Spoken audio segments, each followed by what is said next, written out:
In 1915, British soldiers on the Western Front faced a devastating problem, not from enemy fire, but from the silence of their own guns. This was the shell crisis of 1915, a scandal that exposed Britain's unpreparedness for modern war.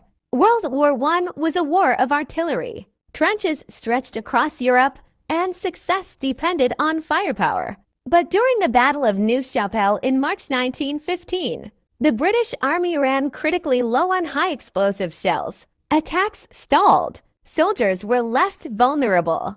Lives were lost, not because of strategy, but because of supply. Back home, the truth exploded in the press. On May 14th, The Times published an article blaming the government for the shell shortage. The public was outraged. War Secretary Lord Kitchener, once a national icon, was heavily criticized. Prime Minister Asquith faced political collapse. To survive the fallout, Asquith formed a coalition government and created a new position, the Minister of Munitions. David Lloyd George stepped into the role. He revolutionized Britain's arms production. New factories rose. Women entered the workforce in massive numbers. The shell shortage began to fade. The shell crisis of 1915 wasn't just a military setback, it was a turning point. It exposed how industrial power could decide a war. It showed how media and public pressure could reshape government.